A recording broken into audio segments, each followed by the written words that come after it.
Hello everyone, it's a beautiful day. I am Angie hosting the Unfiltered Journey, and we are with a very, very special guest. You can introduce yourself. Hello, my name is Kamukamatadeo, aka DJ Tags, and I'm a student. I teach music, I swim, I drive. I also advocate for disabilities where I stay. Nice to meet you. Nice to meet you, Angie. I am Angie. Nice to meet you too. Okay, so I'd like you to briefly introduce yourself, just a short introduction, your background, something very precise and simple. Oh yeah, I was born like other children, Okay. normal, but unfortunately, the fire caught on the house, and I was in, and that's where everything turned up. Okay. I lost the arms, the legs. At what age? I was young. I think we are going back in around 1997 to 1996. Okay. 97 to 8. Okay. Yeah. So by the time I started to understand very well, like other children, I was already disabled. But those are the stories my granny told me. Mm. I stayed in Katuna up to 2007. Kaduna, where is that located? Katuna, that's between Uganda and Rwanda. Oh, yeah. Yeah. So I stayed there. I did my foundation of education. And 2007, when my uncle died, I had to shift to Kampala. Mm. But before that... so you used to stay in Katuna with your uncle? Actually, I was staying with my mom and my grannies. So my uncle was staying in Kampala, but could support me. Like, okay. Yeah. So you moved to Kampala to stay with him? No. So I moved to Kampala when he passed on. Oh, yeah, I get it. So when he passed on, I joined an organization called Good Shepherd Home to educate us for disabilities, and that's where I used to stay. That's where I did half of my primary. Then I moved to a foster family, where I stayed for a short period. Though they taught me different things, like cooking, driving, also like advancing my reading and everything, coordinating with other people, general social life. Okay. So after that period, I joined Train Up a Child, where I did still my half of primary. I came to Zambia, where I started staying up to date. By then I shifted to Cinderella, where I did my primary completely. But P6 and P7, I started it on bursary, because I used to perform. When they have an event, I could perform on my trombone. From there, I completed it. I joined O-level. I did it at Tropical High School, Kabaragara. Yeah, I was like other children, though the negatives are always there. Okay. When people look at you, people think you can't do this, you can't do this. I understand. Because at one point they even wanted to take me to special needs schools. I was like, no, I don't attend special schools. And my reason was, when you attend special schools, there's a demand. Yes. And it depends on the level of the person. Me, it was physical appearance. But my brain, everything functions. So I refused to go to special schools. All the schools I did were like other children. Though they could look at you, feel sorry for you, but I don't feel that impact, because from childhood I was struggling, like trying to beat around. So what class is this, or what age is this? Around O-level, like senior 2, 3? It is something that has been happening, but also experienced it in schools. But in our communities, it was something new. Okay. Yeah. So that's like your education background and childhood background. How would you state the negative implication you have got from community? Like, what do they do that really turns you off and you'll be like, okay, this is not necessary? At first, when they used to look at me like too much, I could feel offended, because even someone could bypass you when you turn. But still turn back to look at you. Yeah. At first, it could affect me, feel annoyed. But with time I came to realize that's the community we are living in. Yeah. And mostly in our countries, or in our areas where we stay, they all think that people who are disabled, they always use wheelchairs, they can't walk. Or clutches. Yeah. So that's okay, because now I'm used. It doesn't annoy me anymore. But when we go back to school life, at first it affected me. Because I would... Didn't it affect your grades at school? Because when you get stressed, sometimes you can be carried away from, you know, studying. You know, you're stressed, you cannot read, you don't have that time, maybe you're feeling very bad, very sad. Did it affect your grades? Most people will think it affected me. But honestly, I was positive, because what was happening in our normal communities, that was another community but in the same country, which means nothing changed. But also the schools were supportive. Like, the time I could join a school, they introduced me, they'd be like, don't do this, don't do this. So education-wise, it don't affect me. So do you have any kind of, you know, like a post-traumatic disorder, something like that? Like, let's say people used to treat me this way and now it's kind of a damage. I'm damaged because people used to treat me this way and now it's something I can't go away from. This is how I react to this because such a thing happened. To be honest with you, I want to start giving credit to my family. Because in our family, they could not use the word disability or disabled. You say it, you get punished. True. So when I left, my safe space was our family. So when I went out, God blessed me. The people I met in Kampala, they were also positive. Though those small things don't disappear. Yeah. But I tend not to give them attention. Because you just keep a positive mind. Yeah. Like whatever it is, what happens, happens anyway. Because that's the journey. Because you see, also for not living disability, they're always in one way offended. But I'm going to go around always with everyone. So you said the word disability, like the family used not to use it. What's the right way to address? Because I for one, I thought maybe saying people with disabilities is kind of, you know, not offensive. I don't know, is it offensive? Okay, let me clarify it. Where we come from. Yes. Now I want to put it general.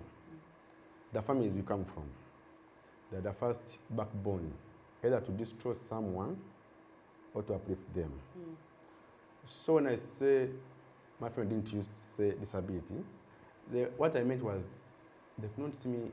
They did not see you in a different way, in a badly different way, but they embraced it. Yeah, in a way that if I do something, they'll punish me, like the way they could punish another person. Oh. They could do equal shares. They did not literally treat you specially just because... They didn't have the things that the visitors have come hide. But some families are doing it. Really? You go underground. They are doing it. Wow. You know, I normally do some community work, but you have some stories and be like, there's that house, they have a disabled person, you will never see that person out. And be like, what is going on? Okay. I was going to ask you, didn't you feel shy, but then I realized you're this very confident person. I wasn't. At the start, it wasn't like this now. At the start, you know, when you grow up in a small community, things are normal. But when I came to Kampala, the audience was big. I was shy at first because, you know, people are not there to see what you are doing. But they will come to start saying those petty words, and you'll be like, what is this? Didn't that put you into a sorrowful mode? Like, you know, sometimes we can be strong. Like, you know this thing that parents say, omwana bwagwa. And you tell them sorry, or you look at them, they are definitely going to cry. So even if you are strong, and maybe someone comes and is like, Bambi, this guy. The next person also comes, Bambi, no whatever. The third person, did it, you know, kind of push you back a bit? It did. It pushed me. But and how did you just overcome it? Because your confidence levels are even higher than mine, I swear. Are you sure? I swear. Now, the way I overcame it, the way I said, that I joined when I came to Kampala. Like after performance, the people have said what they've said, we're going to jazz, that goes away. Okay. And I had to understand it, that So literally the community will keep saying such words. the people around you were unpaid therapists to you. Do you know, Angie, even you, honestly, if any of your, either your parents or siblings offends you, not once, not twice, there's someone you feel low. Yeah. Especially when he or she is your big brother or sister. That's the same way the community acts. But do you give up? No, you don't. I understand you now. So how were you able to turn some of the obstacles you faced into opportunities, like to get you where you are right now? Honestly, I can't explain a clear way. But what I used to do, I had to identify myself. What is that thing that I enjoy? Or what should I learn to challenge the community? And I think that's how I overcame some things. So right now you're employed? Currently, I'm assisting somewhere. Okay. Because that's your only income generation activity? Yeah. What's that? So with the organization I've been with for a while, actually from P3 up to now, I volunteer with IT department, making their graphics, managing their cameras, when they have meetings, events. But also, I get tuition, because now I'm at the university doing computer science and technology. So the way I give back is going back and assisting them. Yeah, in any way they tell me. Either in M&E, or media, or operations. So you can literally operate maybe a camera. Yeah. Wow. How did you learn all this? Like through the organization or school? Like. So that way I told you, I see an organization, and they could bring all the opportunities. So and the life of the organizations is always funny. You either grab or you lose. So you decide what you want. And also I was an active person. You know that they had to look for me. Hey, Tadeo, where are you? Come on, They bring the equipment. And you put yourself up front. Yeah. Okay, so I've heard you say you drive. Yes. Can you like operate any car or specifics? There, okay, I'm not well versed with car things, but I'm sure there is automatic and manual. I don't know, manual. Can you operate both? Yeah. Okay. But the big percentage, I operate the automatic. And what is funny, whenever people see me driving, they be very surprised. Leave that part. They think the car, they are putting more extra technical things. No. Yeah. Like the car you park there, you drive it. Okay. Two, they're always surprised and you'll be like, I wish I could record this, but no, you're in a hurry. How would you feel if maybe you are driving or doing something on your own? I've heard you play music instruments. So you're doing something, maybe you're just doing it for fun, or maybe you're driving to go somewhere, and then out of nowhere, everyone is recording, and doesn't that make you feel uncomfortable? Because I, for one, I don't mind public affection, but then sometimes it gets too much. Do you know, at first she annoyed me, but now I just laugh, I even wave at them, because I challenge them. I said, I Kama. I need to challenge these communities. I challenge them. Okay. And if sometimes I'm not in a hurry, I'll even park. Come out with jazz. Oh, that's so nice of you. That's what I told you. Your confidence levels are way, way higher than mine, I swear. So, what is the thing you enjoy to do most in your life? One, advocacy. I got this passion way back for people with disabilities. And anytime I get a chance to talk about disability, all the way they are treated, all the way things are working out, I say them because God has blessed me. He has given me not full voice, but at least Where he has put you is way better than yeah. That one, but no, you don't pay me. You just tell me you're going here. 2 months I was in Kasese just for someone's like, I'm going to Kasese, there's this type of children, they're losing Molau, they're going to there. I was like, just get a family transport, no problem. You go. So what was your first job? Or you've always been a volunteer and there is no other job experience you have? Life didn't treat us the way you see us now. So after my P7, that's when I started working.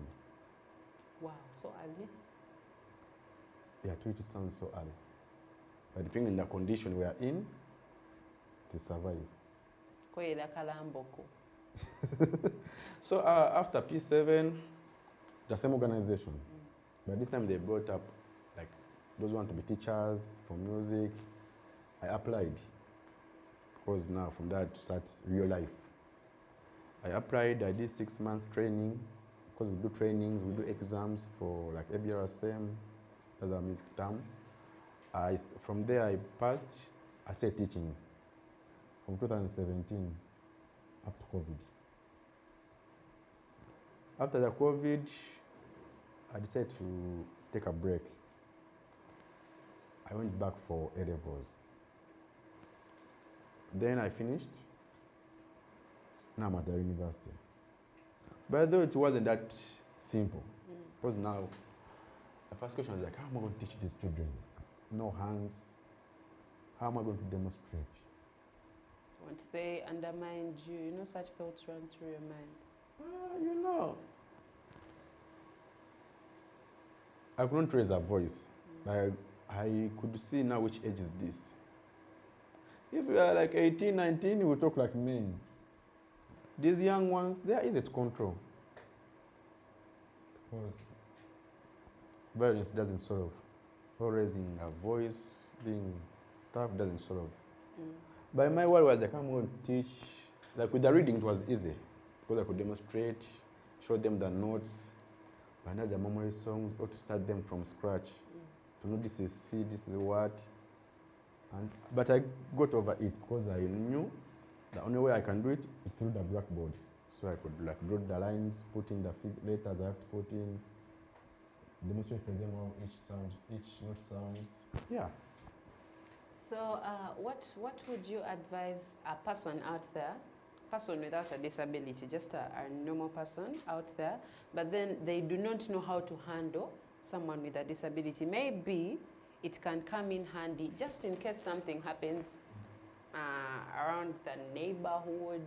Maybe a new neighbor comes in and then they are a person with a disability, a way that can help them. First of all, before you even go there, do you know that even people are not even with physical disability, they have disabilities? A few disabilities I know. Like which that one? Are not physical. There is autism. Yeah. I can't state the others. Nyizo banzi manyi mu Luganda. Okay, Abagwensimbu. I don't know what that is called. Epilepsy. Epilepsy. Yeah. Yeah, I think. Now, autism, it's tough. And Simbu is the epilepsy. It's just a disease. It's a condition. Okay. And mostly the autism and the epilepsy, sometimes it's caused due to like parents when you are pregnant. You start maybe using drugs or drinking alcohol. It is funny, but it's true. But also like, my mind is going for safari, I'm pregnant. Let me get a by that way. It can also affect. Yeah, I've heard about that. I hear it makes the child get sick, those things. Yeah, because God did his own things. Sure. So anyway, one way is either drugs, or in the family they had it, or the wife. When the husband was away, he got extra. Mm. Yeah. But what I can say is just the families have to welcome and accept and just figure out how do we, because now there are different forms of disabilities, not physical. There are those who need to lift, there are those that can't even sit. Also, about that, I'm told, there is this thing of okwetuminkiriza. You feel like I have to help. Like someone is moving and they find maybe a person on a wheelchair and they feel obligated to push the wheelchair. I hear that pisses people off, like, I've not asked for your help. Why are you trying so much to show me that I can't do it on my own? Can I ask you a question? Yeah.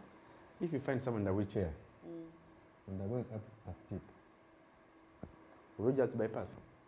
No, you can't. So there are some things that call for our humanity. Sometimes these things piss people off. I swear, I promise. The person that told me this is a person with a disability. They do, but it depends how we approach. You can't just come and push. Can I give you a hand? The challenge comes when you just come and say, hey, come syndicate. Request, can I give you a hand? Okay. Then things move on. Okay. What advice would you give to a person with a disability, any form, like how to approach the world? What kind of mentality should they have for the world you have lived in, the world you have seen? What kind of advice would you give to anyone out there? First of all, anyone living with a disability, they should be mindful of their anger. Reason. You know, once you actually, when you accept, and now I'm living with a disability, that's me. It is a short deal, it is done. Now you have to learn, how do I coordinate? How do I live with these people without annoying, but accepting the reality? First of all, if you don't have anger control, temper control, things are always hard. But also they should always try to learn, to accept and learn something. Also, I didn't know anything. But I figured out in my disability, what can I do? I was lucky that I was in the right surrounding. There are those who are not lucky, but also their families are oppressing them. So I think it just goes back to the families, first of all. When our people are like, hey, in our family, if he's a man, in our family they never produce anyone who's disabled. Oh, that's the curse from your family. So they have to figure out. And understand the situation of the person. Because when you give me an attitude, you have paid my estimate. Not that everyone is lucky to grow up in my life. Every man wasn't easy, but I hope we say, move on, move on. And those people, if the uncle goes and they're not supportive, the house will go on fire once the uncle goes somewhere. But you can't do this because. But the advice would be, parents, put out your children. Don't hide them. Let them discover what can they do. Like normal people. And you do TikTok. I see you do challenges. But you didn't start like that. Yeah, I did. So if your friends had said, that one. No, actually, myself, I am one person that will kill my self-esteem, myself, before anyone else does. Because I used to look at myself and I'm like, katinange bampita TikTok or how? I can't. Yeah, but you see, it is about acceptance. But now when you go to challenges, first of all, when we come to convention of disability, they are big. Look at the structures. Look at transportation. Look at education. You can't tell me you are building a flat for all citizens of Uganda and you only put stairs. Things are not done disability inclusion. You've done your own things.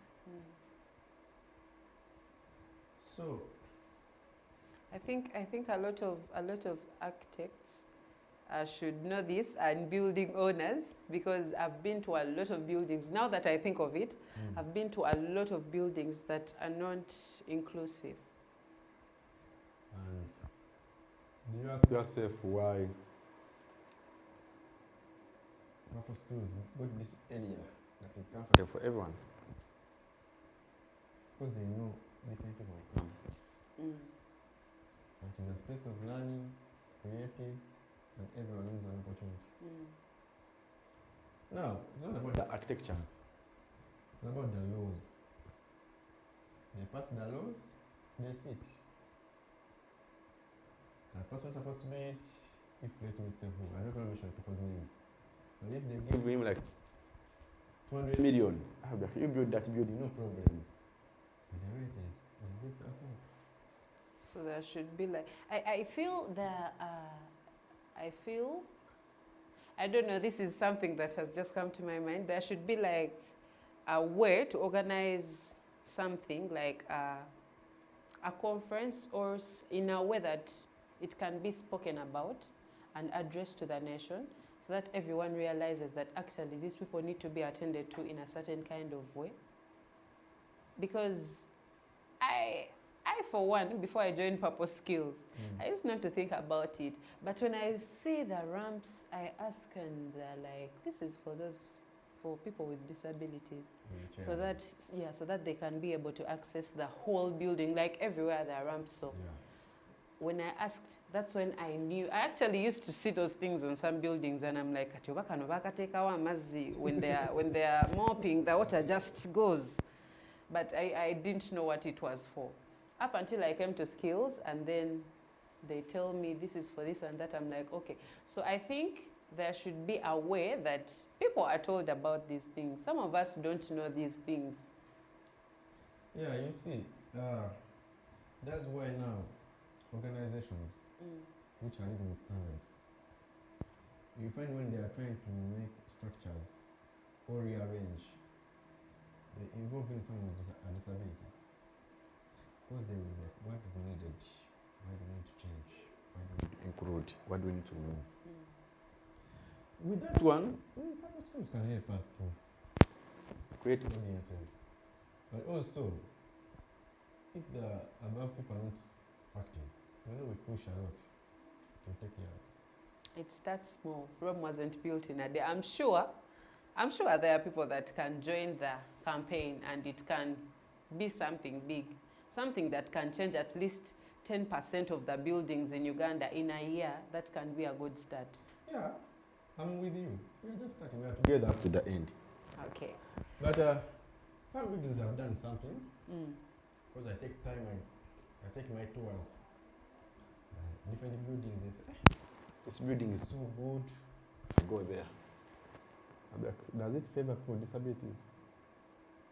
Actually, since I learned about how inclusive Purpose Skills is, I can't say it's 100% because I do not know the conditions, but to my knowledge, it is doing better than most organizations and buildings. The buildings I've visited before, I actually began to consider that. I'm like, okay, do these people really care about the people with disabilities? Like, at least a ramp in a building, at least. So what was your perspective before you joined? My judgment, really, I don't think a lot of people think about this. I think it goes back to building owners, because as an owner, if they are building your building wrong, then you can correct them and be like, no, I want a ramp here, I want this here, you know? It is two ways. The owners and the government. For us, we bring in what is paying the nation. But we can't make it effective. We just raise awareness, raise voices. But people are supposed to help us make it work. They're just there. So, buildings are doing it because you see, at Purpose Skills, at Grass for Africa, at Wood Shepherd, at Katalemwa. most of these are NGOs. So Katalemwa is a hospital. closer to the hospital. And you see they're accessible. Other buildings that they're doing, they put lifts. And they only right for people with disabilities. That's another way of solving issues, but still, more work needs to be done. Okay. But also, we are happy that, as a person, that 7 years ago, people with disabilities used to be so shy. They were not on the map. At all. And now the map is changing. I actually thought maybe growing up led me to be exposed and maybe get to know these things. But when I come to think of it, really, no, these people were just not cared for in the past. Yeah. They would, but also the internet does have to bring it out. Yeah. Okay, so that was my small chat with Kamukama. Is it okay to call you without a mister? You know, some people are... Yeah, come on, Tats. No problem. Okay, so that was my small chat with Kamukama on the unfiltered journey, turning obstacles into top pieces. Thank you so much for watching. Keep tuned. Do you have any last remarks? The last one. People with PWs, keep positive. People not living with PWs, be supportive. Because anytime the ball can change. Because I've seen friends who have even given some therapy. They used to have 2 legs. An accident happened. Because just some got a bruise on their knee, they cut it. So just be kind. Because anytime, and those who have gotten the accident, lost their legs, don't lose hope. Because the reality has kicked in. I always say the reality is because you can't turn it back. But the way you figure out how do I move on is the way. And appreciate all people who support people with the news. Because honestly, the wheelchairs, they're not cheap. Yeah. The legs, they're not cheap. Because the legs will do like for 4 years. I wish I would do like 2 years until it's spoiled. And to bring down, which is electronic here, it can do like for 6 to 7 million. That's one. And let me tell you for information. This life of ours is so expensive that if someone buys like these legs are used thrice, she can either buy a land or buy a car. Wow. Yeah. Like, keep positive. Don't lose hope. God loves you. Okay, thank you so much for watching. I stay Angie, and keep tuned for part 2, where Kamukama is going to show us a few things that he can do. Please stay tuned.